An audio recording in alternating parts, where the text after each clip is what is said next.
Hello everyone and welcome back to another Figurehead Reviews video, and today we are taking a look at the Marvel Legends Spider-Punk from the Lizard Build-A-Figure wave.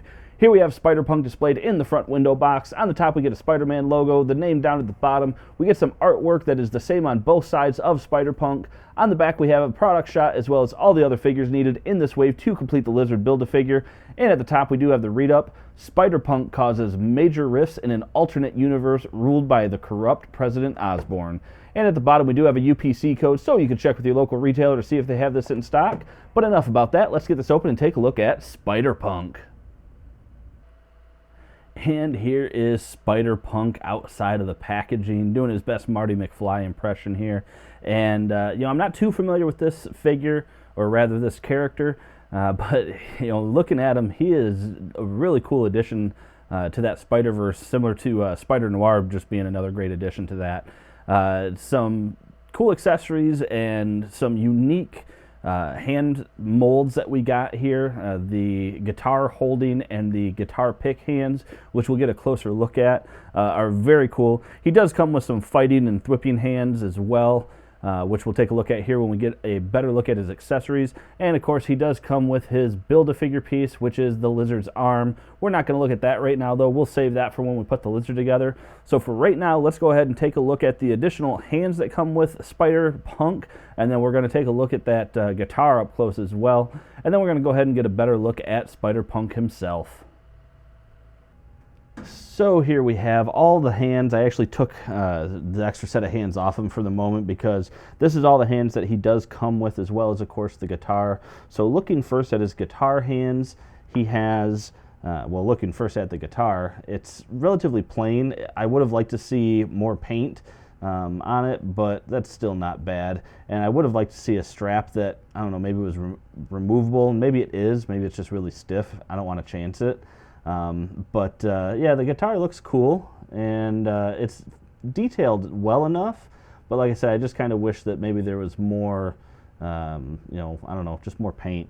So one of the first hands that we'll look at here, his guitar playing hand, and we can see he's got his fingers positioned in a way that when you put it on the guitar, it looks like he's playing, which is awesome. That gives him a good guitar holding hand.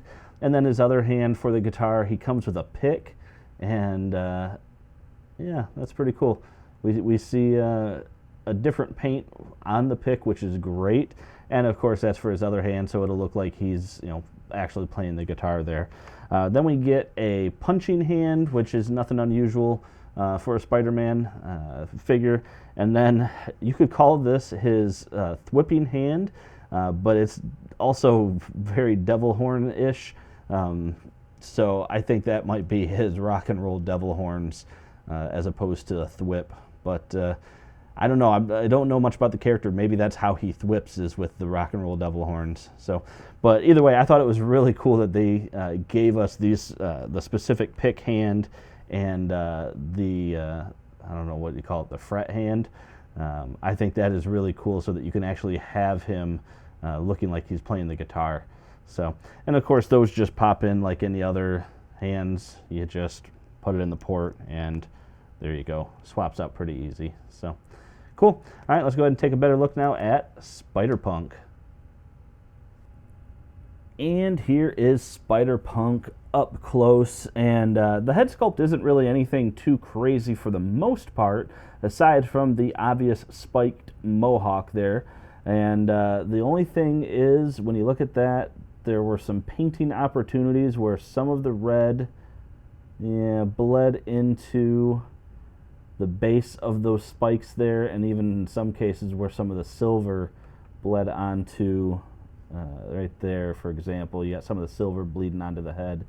But overall, though, I think it came out fine, and those are minor imperfections that you're barely going to notice. And the head is otherwise just a standard looking Spider-Man head sculpt, so not a whole lot going on there. As we look down, the most notable thing for this figure is his jacket, and some pretty neat things that they've done with this. So first you have the texture, which is meant to represent, I would assume, denim. I don't know much about this character either, but I would say that is a denim jacket. And they did a great job though with the molding. It looks like, of course, the sleeves have been cut off, and you got like the frayed bits left there.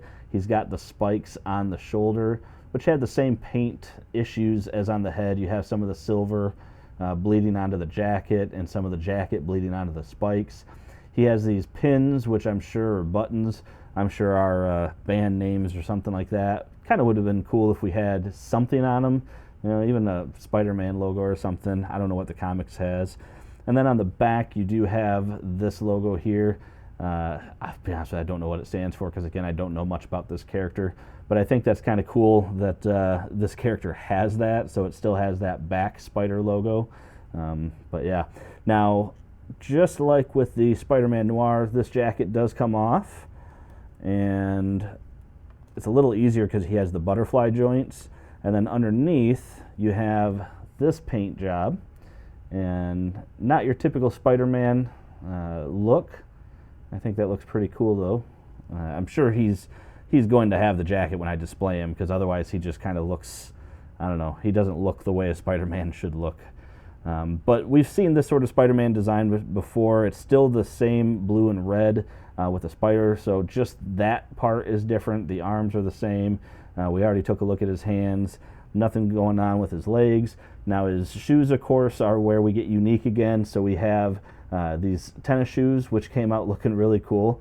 I kind of wish maybe there was a little bit more paint to them, maybe something on the laces or something. Would have been neat, maybe a little spider logo instead of like a Nike swoosh or Converse or something. But yeah, really neat figure, and the coat here, the jacket, I think was a very unique thing that we definitely haven't seen with other Spider-Man figures because none of them wear it. So, but yeah, let's go ahead now and take a look at scale and articulation. And taking a look at the scale here of Spider-Punk, we can see his head, he's a little over 6 inches tall, but those spikes take it almost all the way up to 6.5 inches tall.